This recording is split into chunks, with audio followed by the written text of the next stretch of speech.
I'm going to just get started here with, hopefully my slides will come forward.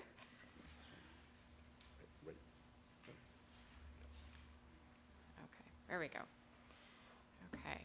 All right, so I'm going to just take a few minutes to describe what we mean when we say children with special health care needs and what that looks like in California, and speak to the system of care performance and opportunities to really improve the health and healthcare for children and youth with special health care needs in California. And so I'm here for the same reason that all of you are here, which is really to talk about how can we optimize early and lifelong health of children and youth and families as well in California. And I think we're talking about families with special health care needs when we're talking about children with special health care needs.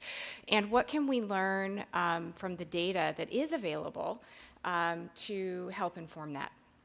So the definition for children with special health care needs that the methodologies for measuring that are based on is broad. In other words, it's non-condition specific and it's based on needs, like David said, needs and consequences. So children with special health care needs, according to the Federal Maternal and Child Health Bureau, which actually has legislative accountability federally for ensuring systems of care for children and youth with special health care needs in this country, are those who have or are at an increased risk for a chronic physical, developmental, behavioral, or any other health condition where they require an above routine type or amount of healthcare services. And obviously that's a definition. Operationalizing it is challenging. When we do operationalize it, we distinguish between current special health care needs, which means they're not at risk, but they currently actually have a condition and experience above routine consequences and needs. And then there's the at-risk, which we are not operationalizing in the data that I'm showing you, but I am going to speak to it because there's a large at-risk group in California. And they're just as important because children move in and out of being special health care needs, obviously. And you want to look over life and the health of the population. You really care about everybody who's in that at-risk group. So some examples of at-risk is there's a diagnosis in place, but it isn't actually leading to an above-routine use yet, and there's many conditions that meet those criteria. Unclear chronicity, especially for younger children, where there's something going on, but it's really not clear if it's chronic or not. Meets criteria for being at risk for developmental problems. So there's a developmental delay, but it's really, again, too early to tell what's happening. Or born premature with the data that we have on prematurity and low birth weight, prematurity in particular, but not necessarily having met the criteria fully. And then really a conglomeration of a large number of psychosocial risks taken together really end up looking like an at-risk group that's ending up in the ER and hospital and showing up a lot regardless of diagnostic status. So we got this sort of psychosocial risk group as well. So those are some examples. And why do we not want to focus on diagnosis all the time? And this data is not based on that, though we have data on diagnosis for the children, and we can unbundle it that way if you'd like. But first of all, there's really common errors in diagnosis and missed diagnoses and miscoding of diagnoses. So when you rely on that, you really end up getting a lot more error than you normally realize. There's a significant amount of within diagnostic variation in needs. So a child with asthma can be very serious or can be not, and a child with CP can be less serious than a child with asthma. So there's also a significant across diagnostic similarity. So it's a little bit of a mythology that diagnostic methods are actually predicting needs and consequences. Multiple conditions is the norm, not the exception. So when you talk about diagnoses and you're not talking about everything a child experiences, you're actually not talking about a real person. You're talking about a concept. But real children actually have a lot of things going on at one time. Needs naturally vary across time for any one child. And supposedly non-serious diagnoses actually can be very serious, especially if they're combined with some of these psychosocial risks. And you can have an array of supposedly non-serious diagnoses combined together, literally affecting a child's life and ability to function socially, go to school, and other things like that, which obviously cascades into a whole lifelong impact. So that's my largest, so I'm going to say the most on that slide, and now I'm going to go on to just give you some data about these children with special health care needs, the current group, and speak a little bit about the at-risk at one point. So in California, it's slightly lower than the nation in terms of children with special health care needs that meet the formal criteria, 15% versus about 19, almost 20% across the country. And then you're seeing variation here, of course, across race groups, and with it going up to 32% for Black, non-Hispanic, and about 18 for white, and 13.2 for Hispanic. And I have a lot to say about that, and could say a lot about that. The demographics are tending to be more male than female, which is typical across the country. A little more disproportionately Black, obviously, but fairly proportional at the income level. So most families there's an equal distribution of families that have a probability of having a child with special health care needs. So this is very, very, very important. This is not about just poor children. It's actually something that all families in California experience. So when we break up by complexity, and by complexity I mean how many needs, how many different kinds of needs, and sort of the complexity of the consequences and needs that children experience, about 60% in California meet criteria, a minimum criteria for being more complex, which is higher than the nation.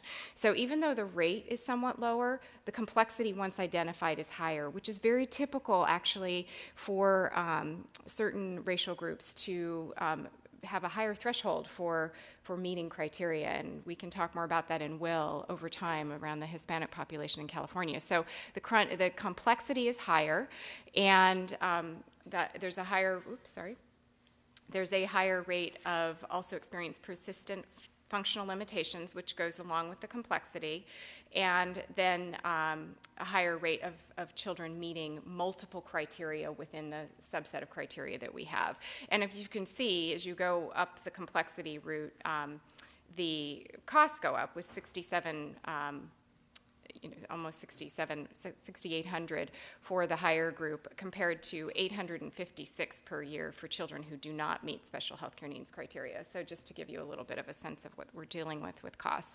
So this gives you a sense, though, of expanding our reach, and really want to emphasize the importance of a broad view of looking at all children with special health care needs as well as this at-risk group in your thinking. And it may or may not be relevant all the time, but it's important to know that when we actually look at those groups I mentioned earlier, we end up with about another almost 40% of children in California meeting one of these key at-risk components, including being born premature, being currently overweight or obese, having high needs and consequences but not clear chronicity, or having a chronic condition with not high needs or consequences yet. So keeping that in mind, I think, is important, and it brings California up to almost equal to the nation in terms of children with needs. And then, of course, these children not only experience health needs, but have a lot of issues going on in the home and in the community, in the school. So I'm not going to go into detail on all of these, but what you can see compared to children without special health care needs in California, those with special health care needs are actually getting a double whammy on many levels, because they're also experiencing home environments that are often very stressed, which makes it more difficult to function well as a family. So there's a less likelihood of being in a home that has these protective features, less likely to meet factors promoting school success, and less likely to experience resilience and flourishing, and of course higher missed schools, and higher levels of parenting aggravation. And this gets to the need to support the family. And when parents are not well, children tend not to be well. So it's very, very important to bring that into our thinking. And again, what we're seeing generally across the country, as well as in California, is that parents of children with special health care needs are less healthy than parents of children without special health care needs. But families in general are needing to be looked at as a whole. So let's look at quality. We take a very minimal bar here in this measure, which is just, do you have health insurance that meets a minimum bar of adequacy? Do you have at least one preventive visit a year? And usually there's meant to be more. And then meeting a baseline threshold of having a medical home, which I could spend a whole hour talking about how we measure that, but it's a standardized measure used nationally that's been endorsed by the National Quality Forum, so if that helps you. So you can see here, when you look at the country, that California is significantly lower than the U.S. in terms of the number of children meeting this criteria. When you look at children with special health care needs, it's even lower. It's about 26.4% compared to about 32% of those without special needs. That's not high on either count. And when you look at those with private versus public insurance, those with public insurance are almost half the rate of private insurance. But again, let's not get too happy, because that 34% is not that high. And this is a very minimum bar quality indicator. Some good news is there's higher developmental screening. Part of that is because people have been emphasizing it. What we do matters. Quality improvement programs look like they make a difference. State policy looks like it makes a difference when we look at this data in various ways.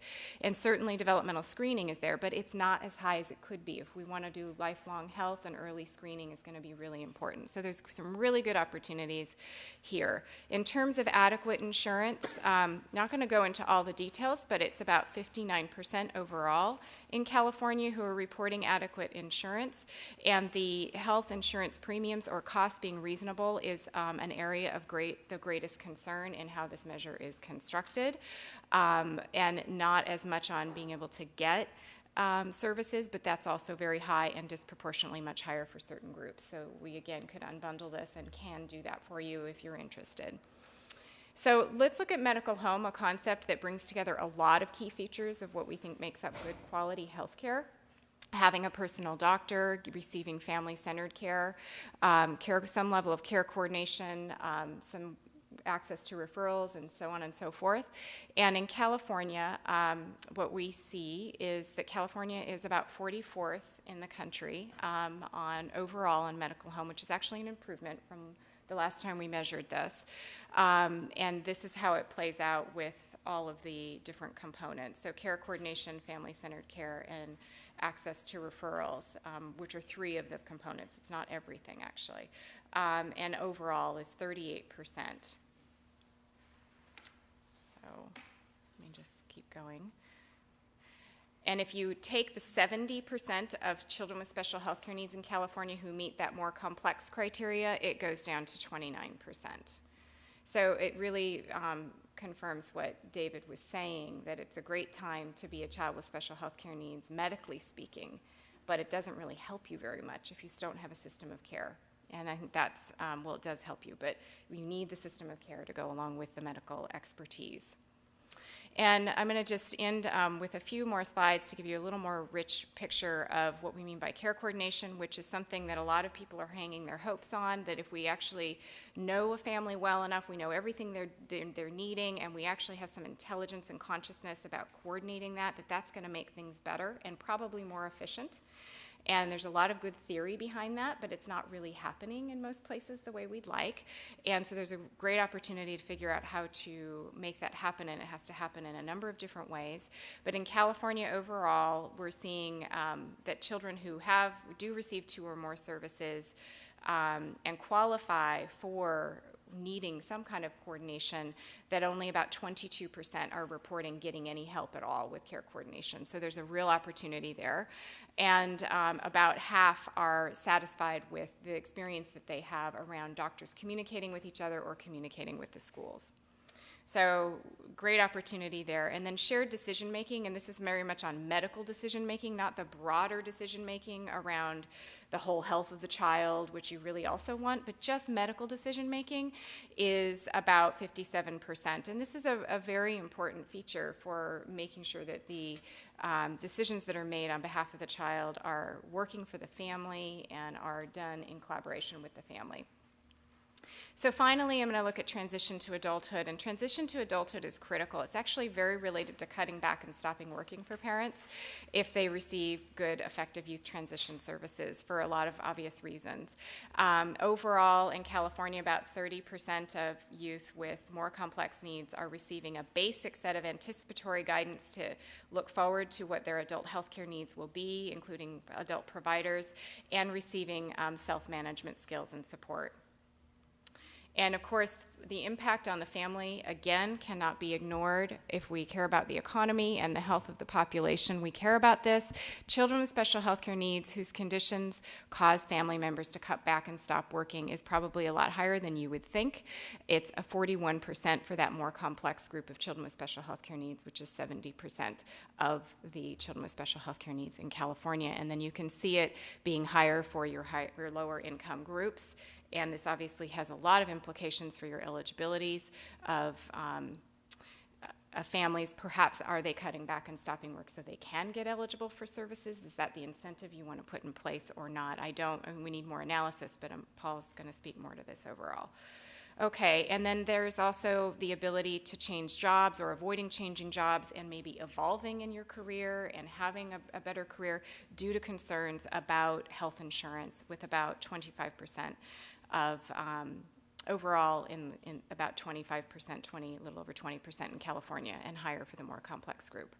So I will just end by saying that, you know, we have the Affordable Care Act. We have a lot of incentives being put in place to motivate medical home, which is a key system performance model. And right now it's anchored to a set of codes that pick out a subgroup of children. And I think that if we want to look at it more broadly to include all children who have needs and consequences, it might serve us better.